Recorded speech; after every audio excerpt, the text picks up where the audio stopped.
Hello, everyone. Good morning. Welcome to our monthly webinar and workshop on compressed air efficiency optimization of the demand side. My name is Elvira Rakova, and I'm happy to welcome you here today. So feel free to ask any questions also. So it's a very small workshop, short one. I just want to share with you demand side optimization of compressed air systems. If you can hear me well, if everything is fine, just give me some thumbs up in the comments and we will start. So the webinar will be around 40 minutes, but please feel free to ask any questions during this webinar. So I'm going to present right now my screen.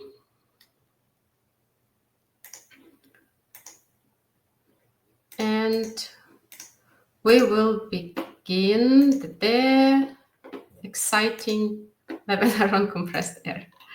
Great. So what is our goal of today?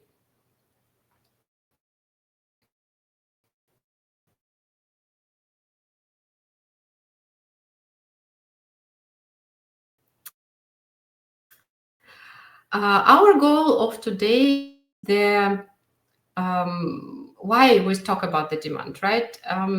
What consumes compressed air? What are the consumers of this? How to reduce energy consumption, and as well as where to start this optimization. Just for those who probably are new to this topic, new to this field, where the compressed air is used. It's used in the different automations.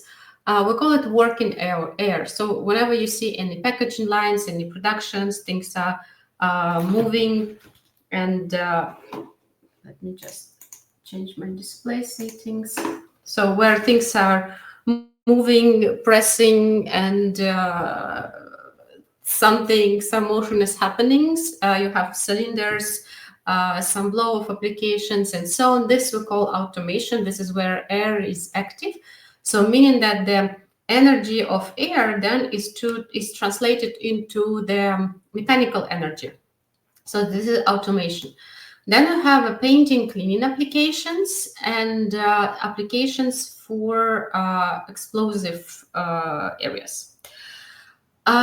Then another part, it is an active air. Active air is used for the material transport. For example, you can find into the cement industry. So in any materials that you need to transport, so those air is using, as well as air bearings. Another part is the process air. You can find them a lot, for example, into the chemical, petrochemical plants, or in general into the pharmaceuticals also, where we have dryers, ventilations, and fermentation. And then also we have a vacuum generator. So vacuum generation, you can find a lot of also into the automation factories. So a typical compressed air system is divided in 3 parts. So we always have a generation, distribution, and demand. And compressed air systems, they are demand-driven system. So I'm never going to get tired of repeating that it's exactly the same as it is in his household. First, we switch off the light, and then we think about adjusting our grid or generation or changing the electricity bill, electricity provider, right? First, we need always to reduce at the point of use, because we don't have in our facility compressed air for the sake of compressed air. We don't go just into the generation to optimize it. We actually need the compressed air to do something. So the compressed air moves, fills the bottles, plastic bottles, right? Like it fills the drinks. The compressed air cleans and cools the surfaces, for example. It stamps colors on the boxes. So there are so many applications. So at the end, we actually need to understand if we even use it correctly or not. And when we think about the savings, and I just want you to always remember this, energy efficiency of compressed air, it's not just about the it's not just about the money, even though I know that a lot of people say it's not about air, it's about money, but it's also about the performance of your system. So you can, by optimizing and reducing energy consumption, you can make your machines faster, you can produce more, you can have a higher quality of the product. So this is all connected extremely together. And I always divide two phases. So the first phase is it's a design of compressed air system. So it means that we need to check if the design is correct. So we call it infrastructural design, where we see the actuators, we see the distribution, we see how the compressor is located. And another part, when the system already exists and we maintain the system and it's well designed, we also need to take care of the savings there. And in my experience, and again, it's my experience, and the projects that I've done and the numbers that I have, it's the numbers that I got in my projects. The most of the savings, they're actually coming from the revised design of the system. So, and here you can see more details on the energy saving measures. And here, for example, in the generation part in compressor room, you have various things. Again, those numbers are just the numbers that I collected in my past 12 years experience with compressed air optimization. So, and here, for example, in the design phase, the distribution plays a big role also. The reduced pressure levels, the correct sizing of components, use of efficient technologies, and this is plays also a very, very big role. So let's go now to the next slide and see, before we actually start any optimizations, we always need to remember how we calculate compressed air cost. So compressed air cost, we need to know how much cost normal cubic meter of the air produced. And it usually consists of energy price, maintenance, and investment. If you have a flow meter, if you have any information on your compressor room, this is already great. So you can see how much electric energy compressor consumes, what is the output of it. So you divide it, and then you see how much kilowatt hours you need per normal cubic meter. And based on this, you can calculate how much actually costs to produce 1 cubic meter of compressed air. And when we know this information, we can go and see how we actually can optimize various levels of the system. And this is extremely important, because first we go into the point of use. So we check the actuators, we check the system, we check the machine level, and then the plant level. But we always go into the point where, as I said before, the pneumatic energy is transformed or translated into the mechanical energy. So energy of the moving mass and kinetic energy of the flow for the moving of the products. And then those actuators, right, they're driven by the valves, they're driven by other stuff. So we have some blow-off applications. Then it's all installed in one machine, and those machines are connected in one distribution line connected to the compressor room. So it's a lot of work. So it's a lot of things. And I know that compressed air system, they can be extremely overwhelming. And you have in your facility different suppliers from the single small components to the big production lines, right?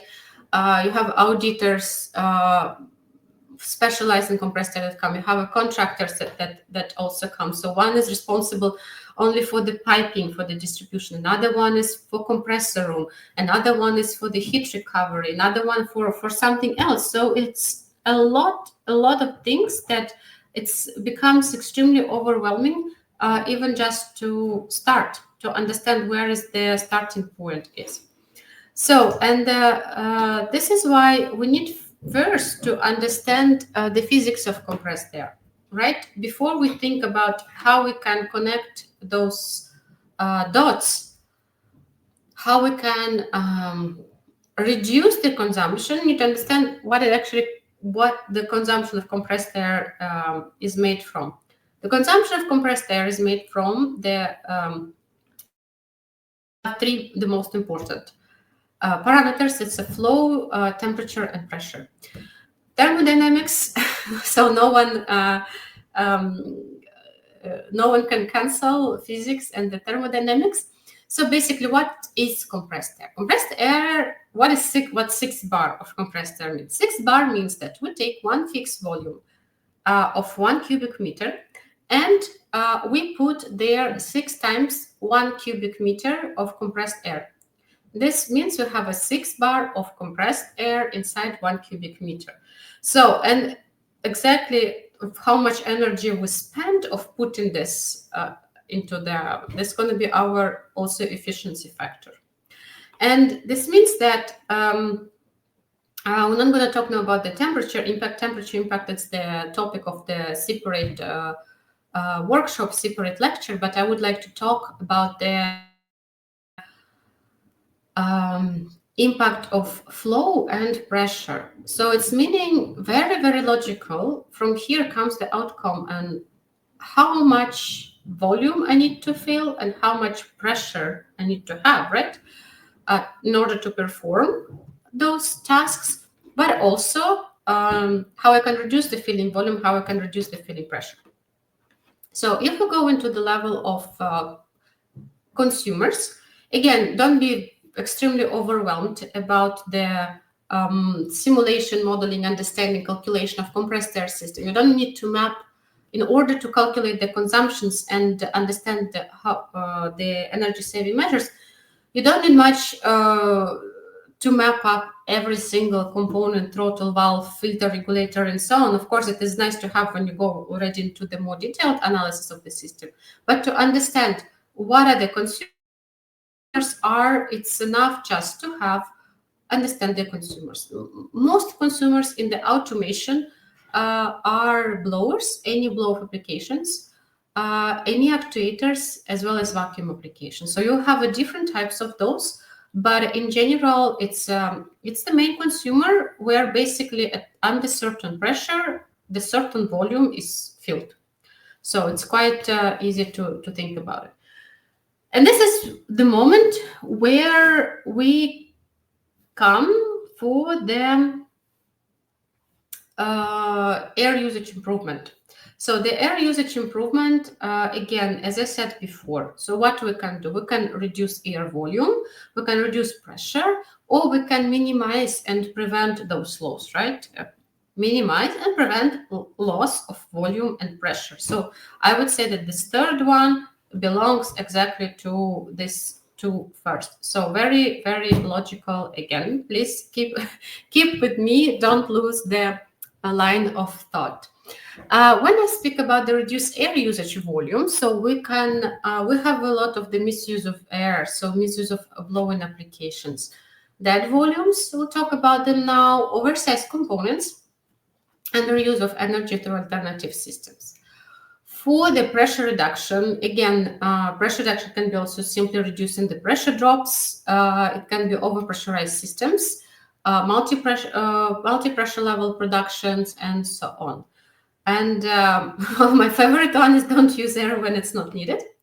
And here you have more details, but what I would like to do right now, I'm going into our software, and I want just to show you a different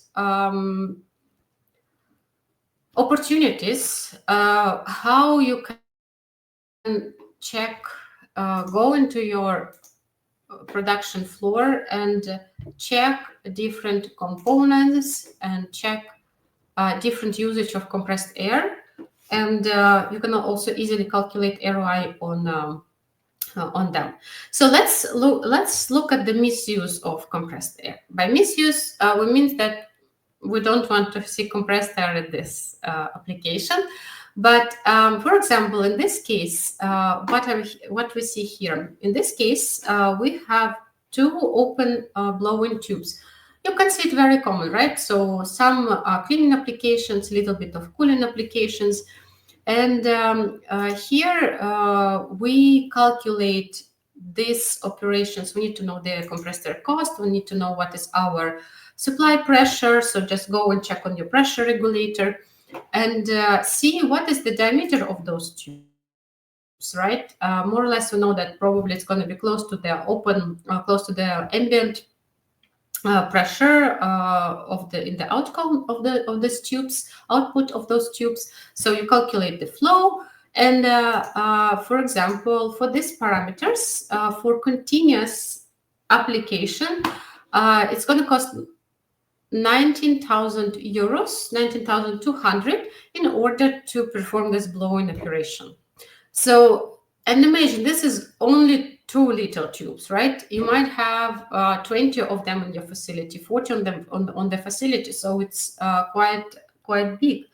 And usually we can replace it. What we can do in this case? So in this case, we can do a lot of things. But the first thing will be to replace it by engineered nozzles, right? The second case will be that we install the sensor and we have a impulse valves, so we can also reduce the flow per minute that is used there.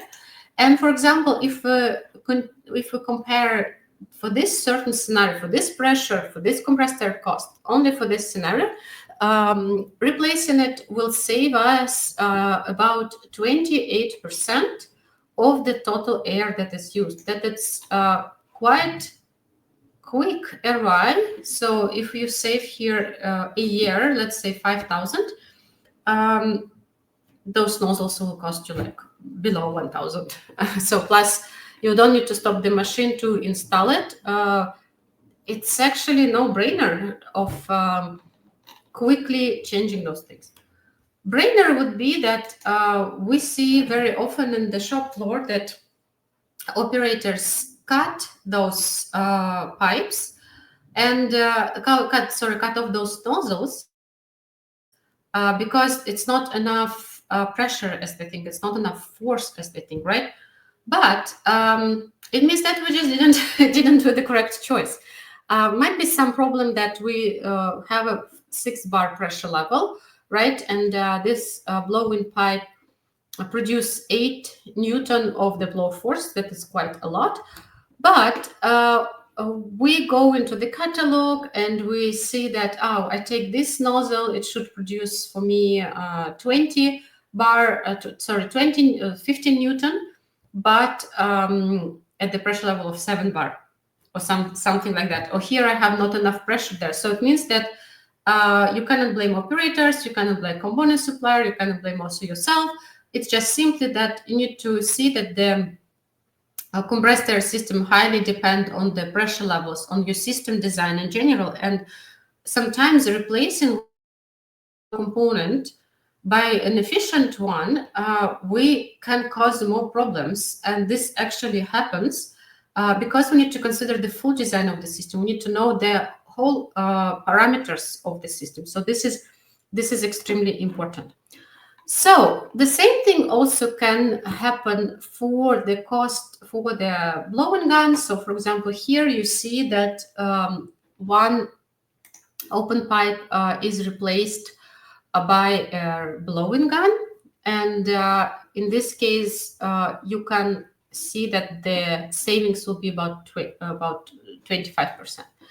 But you always need to remember that, for example, in this case, again, you still can have some pressure difference difficulties, right? So it still can be some difference in that, and it should be always considered that we take care of the pressure levels that are written. That the blowing force is written there, that is written there. So all those parameters are in alignment, and that we don't just suddenly move and shift any pressure drops to that point. So for the blow-off application, extremely important. Wherever you're using air knives or air jets or air wipes or amplifiers, you can just go into the in our software, in our website, and download it and try it. So you can have a different calculations and see how it will actually impact your production line if you change it right now. So the next topic And I really love this one. So it's kind of like a hidden pearl of of compressed air. This is the cylinders. For cylinders, we have so-called dead volumes. We have it everywhere, but here I'll show you where they are. So before cylinder starts to move, we need to switch here the valve, right? So we switch the valve. So we bring the flow, pressurized flow here. Cylinder starts to move, then we switch it back, and cylinder starts to move in back. But before it starts to move, we have a different phases of the movement of this cylinder. And what are those phases? First, we need to fill up this volume, this tube here. Then we need to fill up the volume here, so-called like the dead volume because of the construction of the cylinder. And then the cylinder will start to have the pressurized flow, and cylinder overcomes the friction. So it starts to overcome the friction, and then it goes starts to move. It means that before it starts to move, there is some time also happens, and this time is to fill up all those volumes and to arrive to the pressurized flow. So this is I'll tell you, this is very interesting topic, and I still don't understand why a lot of suppliers don't mount valves directly on the cylinders. There are some solutions like that. I understand also for the construction of production line, but it has a huge impact, not only on the consumption, but actually on the performance, right? So it's on the cycle time. We have also higher frequency, we can produce more, and we always need to consider all the dead volumes in the production line. So let's see now. Here it's an extremely simple example. I saw some applications where tubes were consuming more than cylinder. For example, in this case, you have cylinder of 40 millimeters, and with the stroke of 300 millimeters, and imagine we have a tube length of 1000 millimeters. So very often when you see the production line, you have a production line itself, right? So you see all the actuators there, and then you have long tubes that are coming from every actuator to the valve island. And this valve island is usually on the bottom of the production line, or behind, or in the side, and you actually have kilometers of tubes. And just imagine physically how ridiculous it is that you have a valve, you send the electrical signal to the valve, the system sends electrical signal to the valve, it switches, and then the air travels through all those tubes. Yes, air can achieve also the speed if we're in this supersonic condition, the speed of sound, but it still takes time until it arrives also to cylinder. Plus the filling of this volume, it is the consumption of that. So in this case is when the cylinder has a very short tubes, meaning it's almost attached valve mounted on the cylinder, and it is about 10 millimeters here. Here is 1000 millimeters, and the immediate saving in the consumption, it's 11% for this case. So it's for every single case you can calculate it differently. So another also exciting part, it is oversized cylinders. So the cylinder of 40 millimeter diameter under the same pressure level, under 5 bar pressure level, consumes 42% more than cylinder of 32 millimeters. If we take a cylinder of 50 millimeters, consumes 55% more than cylinder of 40 millimeters. So I can go on forever until our ISO numbers will be over. But it's a big consumption. And unfortunately, 90% of drives, they are oversized. Again, hello from my side to all the machine builders. I understand that the energy consumption most of the time, let's be honest, it's not your concern. But also remember, please, that in comparison to our competitors, you can design system more efficient and make them faster. And it's not a rocket science. It's just a few calculations that should be performed.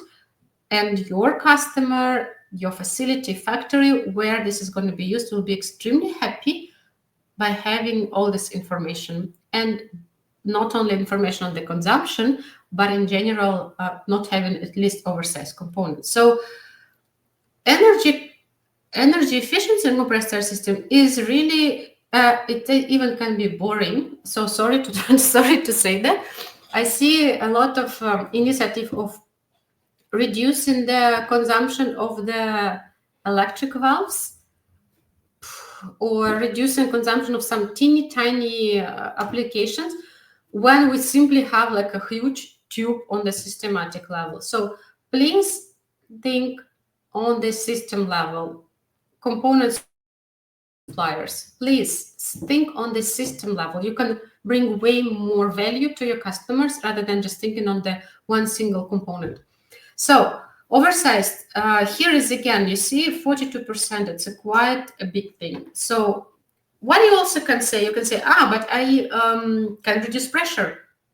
Fair enough, we can reduce pressure at the single application, but we need first to understand, is it going to bring me any value?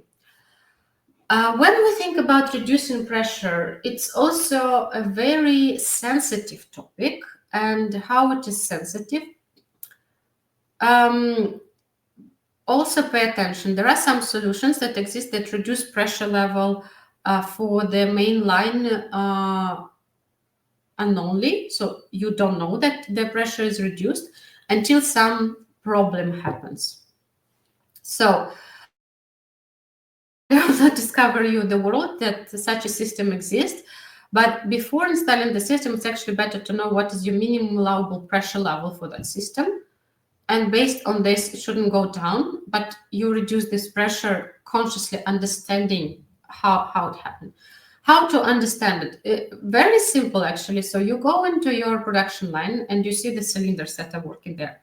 At some point before those cylinders, you see also the pressure regulator.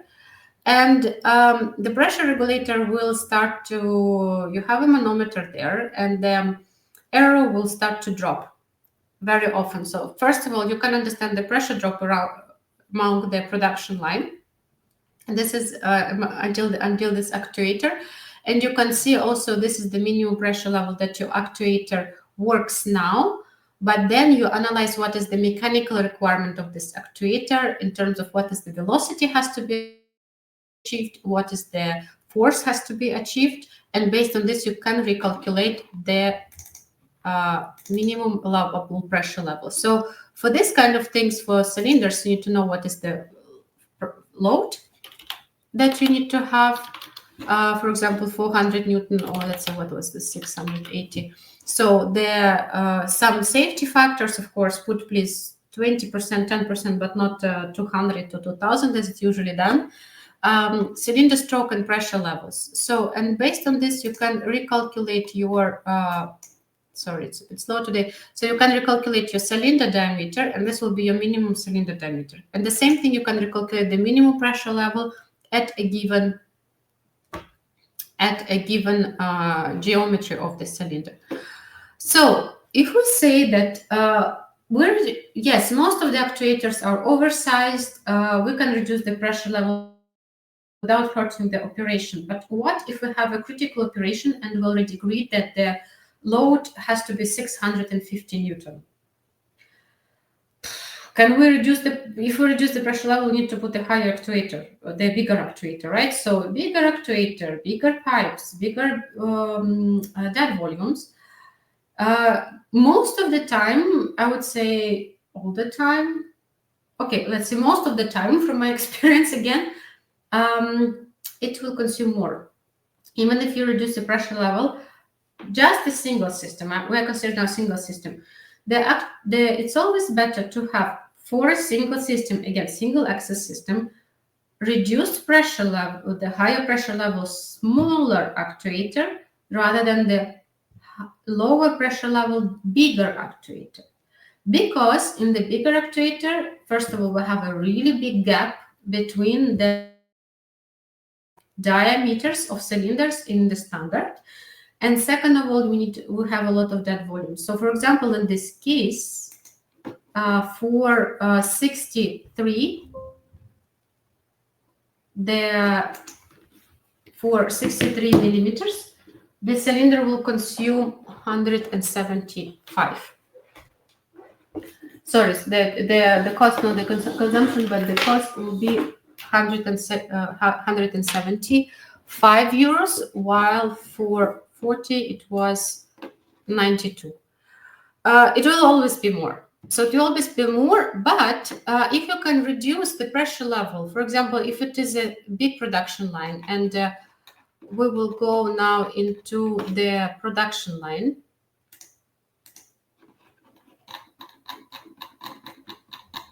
Model of the production line. And we have here one system where we can reduce the pressure level and don't reduce for others. The flow will be reduced a little bit, but maybe it will be just by 1%, the overall production. But if all other actuators work at 4 bar and you have one single application that requires higher force, right? So that requires 6 bar. It makes sense to take a bigger actuator, to have a little bit higher flow rate for this actuator, but reduced pressure, because it will allow you to reduce the pressure for the entire production line. And this is very important. So this is why it always have to be considered on the systematic level, and it's very extremely important topic. So I cannot emphasize more extremely words on that. So please, whenever you hear let's reduce the pressure level in your production line, or you see that the pressure is getting reduced, please just don't go blindly. Just analyze what is the pressure level is required at the point of use. Do you need to use the actuator? Sometimes you even can replaced by an electric actuator, and maybe ROI will make sense for those applications. So, but this is basically our approach. It always has to be systematic. Energy efficiency has to be always systematic. So I want to continue on the pressure reduction topic, and we still have some time whenever you have any questions. So if you have any questions, please just write in the comment. So I will go back. Sorry, I don't see my screen. I see just like a few screens. Let me continue with the pressure reduction. And I did notice that it's been already more than half an hour of the webinar. So anytime I speak about compressed air, I just cannot stop. Pressure reduction in the production line. So imagine that we have simulated those actuators, okay? And this now represents one production line. We don't have now the cycle yet here, the cyclogram, so please ignore it. But we go now into the full production facility. So we have a compressor, so we have some compressor room, we have the production lines, and here the production line works on the 5 bar, both work on the 5 bar, and it costs 258,000 a year to operate this. So for this level of pressure, the leak will cost 690 euros. In this case, this is also one very good point, that once we reduce the pressure level, we reduce the leak cost, and we also reduce the cost actually of our pressure drop if we have it. So we try to reduce pressure, and we have some multiple benefits, but again, it has to be conscious. So let's see if we decide and we do all possible movement. We reduce the production line 1. We reduce the pressure there. but we don't reduce it here. Okay, it means that the compressor still has actually to have the high pressure line, what is very logical. So we'll have a pressure difference here. Yes, regulate this line. Yes, we'll have a slight different flow rate. It's not going to change dramatically, but regarding the whole system, you can save 0.5%. 0.5% savings in compressed air after doing a lot of retrofit in one production line will be considered like a joke. So because we know that in compressed air we can go 20, 30, 50% savings usually, thanks to the fact that the system haven't been usually updated for years, and these components, they work for centuries, and yeah, it's quite amazing. The leak cost also will be slightly reduced, but it's really not serious, I would say. And then let's see the next one. In the next, we have 2 production lines, and we managed to reduce the pressure level in both production lines. In this case, we didn't reduce the flow there, the overall consumption, but we managed to reduce the pressure levels. And in this case, you see that it's about 15% of savings. I think it was 1.5 bar, 1.7 or 2 bar, so it's not 1 bar. 15% of savings, and it was from 6 to 4. So 4 with something with some pressure drops. 4, yes. And probably here is a 3, so here is a 4 something, because I have pressure drops, I have the pressure difference in tanks and filters and regulators and so on. And we could reduce also, of course, if you have leaks, and we always have leaks, that is completely normal. We have a 532 euros, so we also reduce the flow, the cost of our leaks. I wanted to show you today that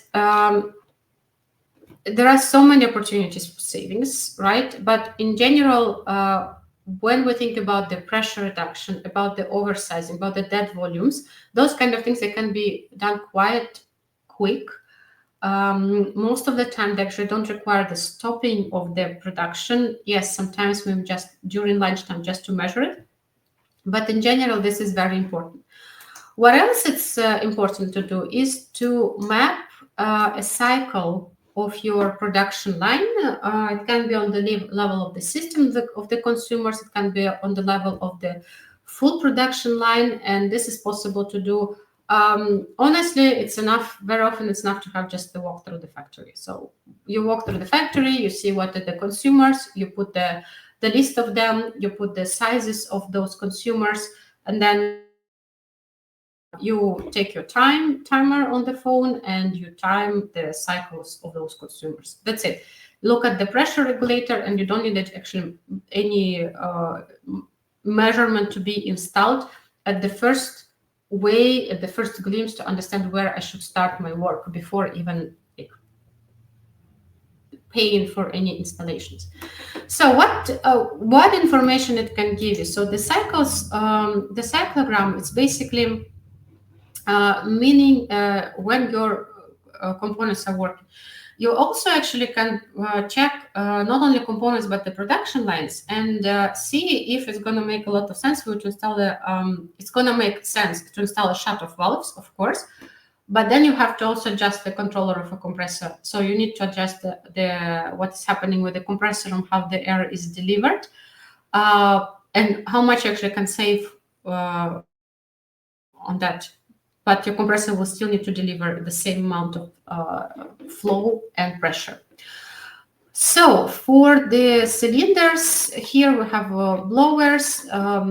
We just set the visor in terms of in the set time interval. For example, in 10 minutes when it starts to work, when it stops to work. So when it starts again, and then we can see the flow profile, as well as we can see the pressure profile. So, and based on this pressure profile, you also can see if you have certain pressure drops, right? Sometimes you have one production that starts to work and then it stops. So you also can see the maximum capacity for your filters and regulators. So it gives you a lot of understanding in terms of the pressure and flow profiles. Okay, so if you have any questions, please just let me know. I think the last thing that I wanted to show you is that we have launched our software. You can go into Direktin.com and we have a free trial for the software that you just saw.